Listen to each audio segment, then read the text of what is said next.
Hello my dear friends, welcome to Gyansheel education. तो दोस्तों, जैसे कि आपकी डिमांड थी कि डेडिकेटेडली एक वीडियो बनाया जाए केवल क्वांट के ऊपर, मतलब कि क्वांट में फुल मार्क्स कैसे स्कोर किए जाए लिमिटेड टाइम में, इसके ऊपर एक स्ट्रेटेजी क्या होना चाहिए। ठीक है, तो उस पर हम बात करेंगे एक प्रॉपर स्ट्रेटेजी। और मैंने काफ़ी रिसर्च किया इसके ऊपर और मेरे जो एक्सपीरियंस है इस एग्जाम को लेकर के, उसके ऊपर मैंने वीडियो बना रहा हूँ। और जो बातें मैं इसमें बताने वाला हूँ उस वीडियो में, वो मैंने अभी तक किसी वीडियो में शेयर नहीं की है। तो ठीक है, आप पूरा वीडियो देखिएगा। कई सारी ऐसी बातें जो शायद आपको पता ही ना हो। ठीक, तो सबसे पहले आप ना समझो कि ये बहुत इंपॉर्टेंट टॉपिक है, बहुत इंपॉर्टेंट सब्जेक्ट है। केवल मैं इसलिए नहीं कह रहा हूँ कि इसका वेटेज काफ़ी ज़्यादा है। आपको तो पता ही है वेटेज कितना है। 50 मार्क्स टीयर वन में आते हैं और टीयर टू में 200 मार्क्स, तो ओवरऑल 250 नंबर होते हैं आउट ऑफ 700। तो नो डाउट कि इसका जो वेटेज है वो काफ़ी ज़्यादा है। बट वेटेज से ज़्यादा इंपॉर्टेंट एक और चीज़ है। देखिए, इस सब्जेक्ट में ना स्कोर करना प्रैक्टिकली पॉसिबल है। मतलब कि इसमें फुल मार्क्स स्कोर कर सकते हो अगर आप स्मार्टली तैयारी करो। देखिए क्या होता है ना, इसमें अगर आप अच्छा स्कोर कर लेते हो तो कहीं ना कहीं आपको दूसरे सब्जेक्ट पे आपका जो बर्डन है वो कम हो जाता है। स्पेशली अगर आप हिंदी मीडियम से हैं और आप इंग्लिश में आपके कमज़ोर हैं, तो इंग्लिश में आप स्कोर नहीं कर पाएंगे उस लेवल तक जितना कोई दूसरा बच्चा जो ऑलरेडी इंग्लिश मीडियम से आता है उसकी कंपैरिजन में। ठीक है, तो आपको इसमें स्कोर करना ज़्यादा आसान है अगर आप स्ट्रेटेजिकली काम करें। और ये जो सब्जेक्ट है आपका स्कोर करने में दूसरे सब्जेक्ट का बर्डन कम करता है। जैसे आप टीयर वन में बात करें, टीयर वन में जीए होता है। जीए में आप स्कोर नहीं कर सकते, नो डाउट, क्योंकि उसमें इतना वास्ट सिलेबस होता है, इतना सारा पढ़ने का होता है और टाइम बहुत कम होता है एक एग्जाम के पॉइंट ऑफ व्यू से अगर आप देखें। ठीक है, तो आपको ये चीज़ समझना पड़ेगी कि क्वांट में कैसे हम पूरा फुल मार्क्स स्कोर करने की हालत में अपने आप को ले आए इस पर्टिकुलर लिमिटेड टाइम में। ठीक, तो जो मेरा एक्सपीरियंस है ना उसके बेसिस पे मैंने पूरा जो सब्जेक्ट है, पूरा जो पैटर्न है एग्जाम का, इस पैटर्न को मैंने 4 हिस्सों में डिवाइड किया है, 4 अलग अलग हिस्सों में। ये मेरे अकॉर्डिंग मैंने डिवाइड किया है, ये आपको कहीं और मिलेगा नहीं। तो जो 4 हिस्से या इन चारों हिस्सों पे अगर आपने इंडिविजुअल लेवल पे काम करना शुरू कर दिया, एक एक हिस्से पे आपने इंडिविजुअल फोकस करके काम किया, तो मेरा विश्वास करो आप बहुत अच्छा स्कोर इस सब्जेक्ट के अंदर ला सकते हो। और अगर आप डेडिकेटेडली कर लें, रिलीजियसली मेरी स्ट्रेटेजी को फॉलो करेंगे, तो आप इस सब्जेक्ट में फुल मार्क्स स्कोर कर सकते हैं। ठीक है, तो स्टार्ट करते हैं दोस्तों। सबसे पहली चीज़ तो है ना, आपको ये समझना पड़ेगा कि एग्जामिनर क्या सोच के पेपर बनाता है। मतलब अगर मान लीजिए टीयर टू की हम बात करें, टीयर टू का पेपर एग्जामिनर सेट कर रहा है, तो वो उसके माइंड में क्या है, वो क्या सोच के पेपर सेट कर रहा है और वो आपसे क्या एक्सपेक्ट कर रहा है। देखिए, मैथ्स की अगर बात करें तो मैथ्स में सालों से पढ़ा रहा हूँ। मैं स्कूल का मैथ्स का टॉपर रह चुका हूँ। इस एग्जाम की तैयारी जब मैंने शुरू की थी, पर्टिकुलरली जिस पॉइंट से मैंने शुरू की और जिस दिन मैंने इस एग्जाम को क्लियर किया, इस पूरे पीरियड में ना मैंने इस एग्जाम के बारे में बहुत कुछ समझा है और स्पेशली क्वांट के बारे में। तो जब आप पूरा पेपर देखते हो ना ध्यान से, तो आपको पता चलता है कि एग्जामिनर आपसे कुछ एक्सपेक्ट कर रहा है, आप एग्जामिनर आपसे कुछ पूछ रहा है। और जो पूछ रहा है उसको अगर आप अलग अलग हिस्सों में बांट लें तो आपकी तैयारी काफ़ी आसान हो जाती है। जैसे कि मैंने जो डिवाइड किया वो 4 हिस्सों में, क्या आपको बता देता हूँ। पहला जो हिस्सा है वो है बेसिक कॉन्सेप्ट। कई सारे क्वेश्चंस ऐसे होते हैं दोस्तों जहां पर एग्जामिनर एक्सपेक्ट कर रहा होता है आपसे कि आपके बेसिक कॉन्सेप्ट बहुत स्ट्रांग हो, और जिसके स्ट्रांग होते हैं वो सेकंड्स के अंदर क्वेश्चन सॉल्व करता है। अब देखिए, बेसिक कॉन्सेप्ट का मतलब क्या, हम प्रॉफिट एंड लॉस, बहुत अच्छा टॉपिक है, एसएससी का फेवरेट टॉपिक है, उस पर बात कर लेते हैं। प्रॉफिट एंड लॉस में क्या होता है, एक होती है कॉस्ट प्राइस। मतलब मान लीजिए कोई आर्टिकल है जो आपने किसी प्राइस में खरीदा, जिस प्राइस में आप उस आर्टिकल को आपने खरीदा उसको बोलते हैं कॉस्ट प्राइस। फिर इसी आर्टिकल को आपने जब बेचा, तो जिस प्राइस में आपने इसको बेचा उसको बोलते हैं सेलिंग प्राइस। ये एक हो गई कॉस्ट प्राइस, एक हो गई सेलिंग प्राइस। इन दोनों का जो डिफरेंस है वो हो गया प्रॉफिट या लॉस। फॉर एग्जाम्पल, आपने एप्पल्स लिए, सेब लिए, आपने 200 रुपीज के एप्पल्स लिए और फिर आपने उसी एप्पल को 250 रुपीज में बेच दिए। ठीक है, तो कॉस्ट प्राइस आपका हो गया 200, सेलिंग प्राइस हो गया 250, इनका डिफरेंस क्या आया 50 रुपीज, तो प्रॉफिट हुआ आपका 50 रुपीज। अगर इसको परसेंटेज में देखेंगे तो 50/200 इन 200, ये हो गया 25%। तो आपने कितना कमाया, 25% प्रॉफिट। तो बेसिक जो है ना आपका, देखिए 3 चीजों पे चलता है profit and loss, cost price, selling price और इसका डिफरेंस।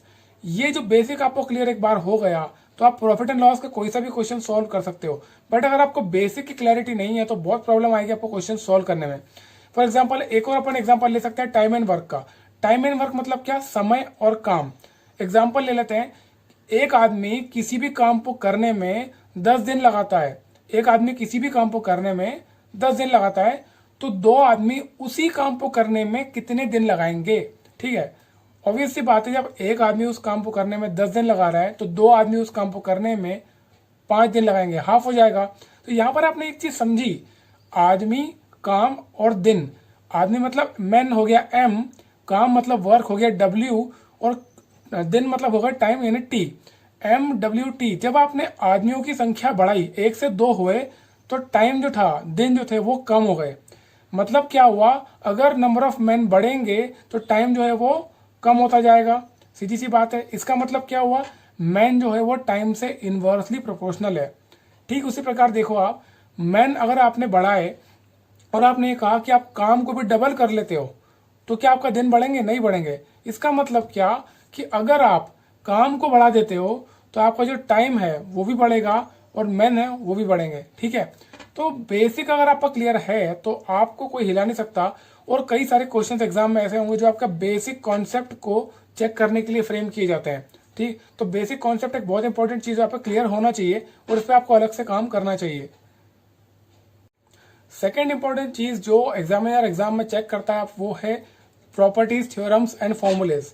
ये बहुत इंपॉर्टेंट है और मेरा विश्वास करो, आप चाहो तो पेपर देख लेना, आपको 15 से 20 question out of 100, around 15 to 20 question आपको ऐसे मिलेंगे जिसमें डायरेक्ट फॉर्मूला रख के या थ्योरम रख के या कोई प्रॉपर्टी रख के आपका आंसर निकल आता है। और ये दोस्तों क्वेश्चंस ऐसे होते हैं जो आप मात्र 5 से 10 सेकंड में सॉल्व कर लेते हो, अगर आपको वो प्रॉपर्टी या फॉर्मूला आपको पता हो। देखिए मैं एग्जांपल लेके आपको बता सकता हूं, जैसे कि सर्कल की प्रॉपर्टी होती है। क्वेश्चन आया था 2016 के टीयर 2 में। क्वेश्चन ये था कि एक सर्कल है जिसकी एक कॉर्ड है, उसकी लेंथ कितनी दे रखी है, उतनी है जितनी कि उस सर्कल की रेडियस है। अब इतना दिया हुआ है, पूछा यह है कि ये जो कॉर्ड है ये सर्कल के सरकमफेरेंस पे कितना एंगल बनाती है।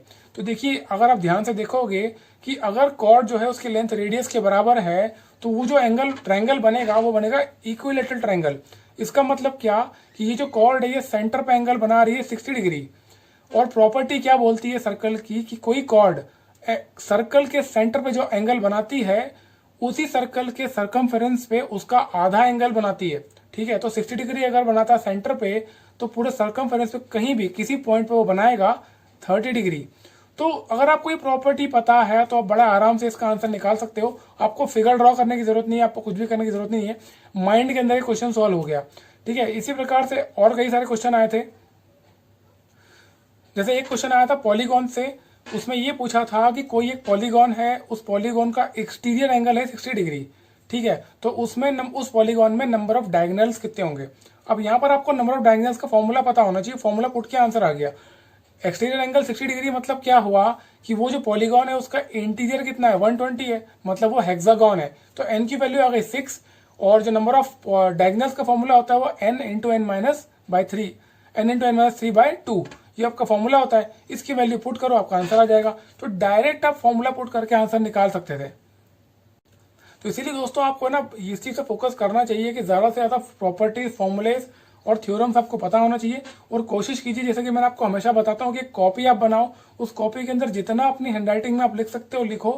किसी की फोटो कॉपी मत लिया करो, किसी के बने हुए नोट्स मत लिया करो, अपनी खुद की कॉपी बनाओ, अपने खुद की हैंडराइटिंग में लिखो। बिकॉज आपको वो चीज सबसे ज्यादा याद रहेगी जो आपने अपने हाथ से लिखी है, उसको देख के रिवाइज करना सबसे आसान होता है। ठीक है, तो कॉपी बनाओ और ज्यादा से ज्यादा लिखने की कोशिश करो, टाइम को यूटिलाइज करो। ये 15-20 क्वेश्चन जो होते हैं ना, ये मतलब एज इट इज आते हैं, आपको डायरेक्ट फॉर्मूला लगाना, डायरेक्ट आंसर निकलता है। ठीक है, तो 2 चीजें मैं आपको बताई अब तक। थर्ड चीज की बात करते हैं। अब इसके बाद तीसरी चीज जो होती है, इस पर आपको बहुत ज्यादा जरूरी है काम करना, वो है शॉर्ट ट्रिक्स। अब देखिए शॉर्ट ट्रिक्स है ना, ये वो वाली शॉर्ट ट्रिक्स है जो आपको यूट्यूब पे देखने को मिलेगी बहुत सारी, और जिसको दिखा करके आपको कई सारे कोर्सेज बेचे जाते हैं, उसकी बात मैं नहीं कर रहा हूँ। मैं शॉर्ट ट्रिक्स की बात कर रहा हूँ, वो शॉर्ट ट्रिक्स जो कि आप बहुत सारी प्रैक्टिस करके जनरेट करते हो खुद से। जैसे कि मैंने कई सारी शॉर्ट ट्रिक जनरेट की जो मेरे एग्जाम में मेरे काम आ गई। ऐसा क्यों मैं कह रहा हूँ, क्योंकि क्या होता है ना, सिमिलर पैटर्न के, सिमिलर टॉपिक के क्वेश्चन जब आप लंबे समय तक सॉल्व करते हो या एट अ टाइम जब सॉल्व करते हो ना, तो ऑटोमेटिकली आपके माइंड में एक पैटर्न बन जाता है उन क्वेश्चंस का, और वो पैटर्न आपको हेल्प करता है उस क्वेश्चन को जल्दी सॉल्व करने का। मैं एग्जाम्पल देकर आपको बताता हूँ। एक क्वेश्चन है प्रॉफिट एंड लॉस का। क्वेश्चन क्या है, the cost price of 15 apples is same as the selling price of 10 apples, तो प्रॉफिट परसेंट निकालना है ना।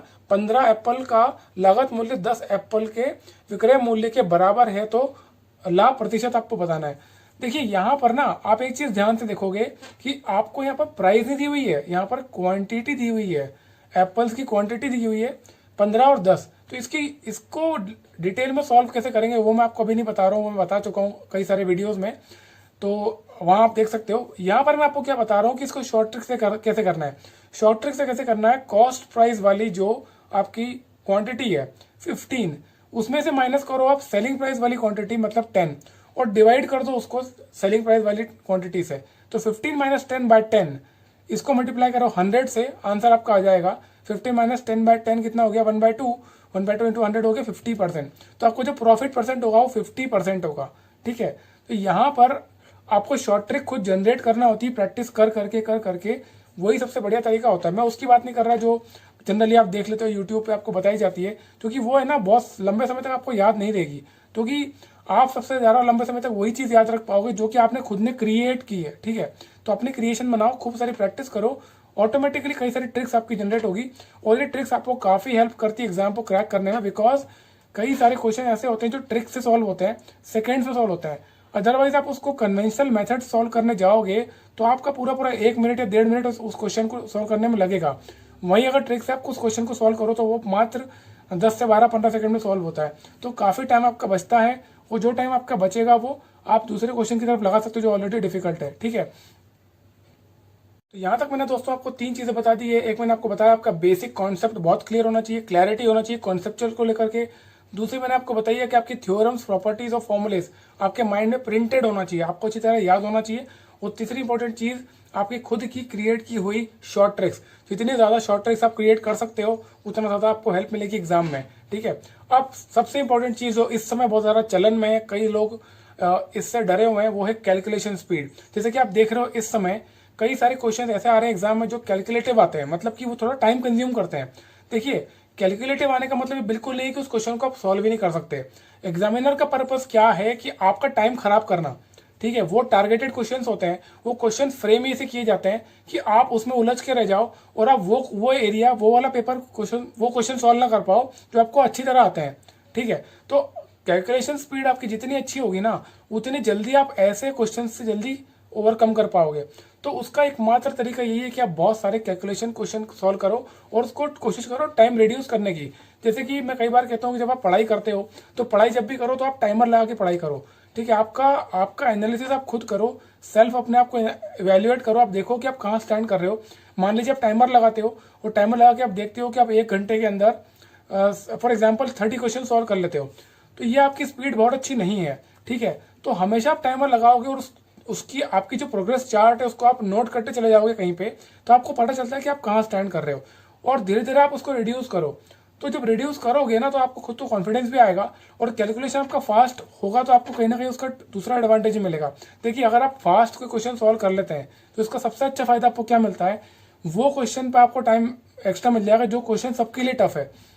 ठीक है, 4-5 क्वेश्चन ऐसे पेपर में आएंगे आउट ऑफ 100 जो सबको हिलाने वाले हैं। वो क्वेश्चन आते ही आते हैं और जानबूझ के डाले जाते हैं, और वो क्वेश्चन ऐसे होते हैं जिसमें आपको टाइम देना ही पड़ेगा। तो उन क्वेश्चन में आपको टाइम देना पड़े उसके लिए आपके पास टाइम होना चाहिए, और टाइम हो इसके लिए आपको टाइम बचाना पड़ेगा बाकी के 95 क्वेश्चन से। तो कैलकुलेशन स्पीड अगर आपकी अच्छी है तो आप ये जो टाइम है बहुत अच्छा टाइम सेव कर सकते हो। और कैलकुलेशन स्पीड बढ़ाने का एक ही तरीका है, बहुत सारे कैलकुलेशंस आप माइंड के अंदर करो। ठीक है, आपको टेबल से याद आना चाहिए, आपको स्क्वायर रूट, ये सब आपको क्यूब और क्यूब रूट आपको अच्छी तरह मेमोराइज होना चाहिए। ठीक है, तो वो जितना ज़्यादा आप करोगे उतना ज़्यादा आपको हेल्प मिलेगी दूसरे क्वेश्चंस में। तो ये 4 चीज़ें दोस्तों मैंने आपको बताई है, इन चारों चीज़ों पर आपको काम करना चाहिए। और जैसा कि मैं आपको बता रहा हूँ, मैं पूरे एक्सपीरियंस के साथ आपको बता रहा हूँ, एग्जामिनर ये 4 चीज़ें आपसे चेक करता है, इन चारों चीज़ों पर आपने अगर काम कर लिया तो क्वांट के अंदर आप बहुत अच्छा स्कोर कर सकते हो। तो दोस्तों पूरी कोशिश की है आपको क्वांट के बारे में बहुत कुछ बताने की। इसके अलावा कोई डाउट आपके पास में कोई क्वेश्चन आप मुझसे करना चाहते हो तो प्लीज़ आप कमेंट बॉक्स में जरूर लिख देना, ट्राई करूंगा आपको उसको जवाब देने का। और ये वीडियो अच्छा लगा तो प्लीज़ लाइक ज़रूर करो, चैनल को सब्सक्राइब करो। यहाँ तक वीडियो को पूरा देखने के लिए थैंक यू सो मच।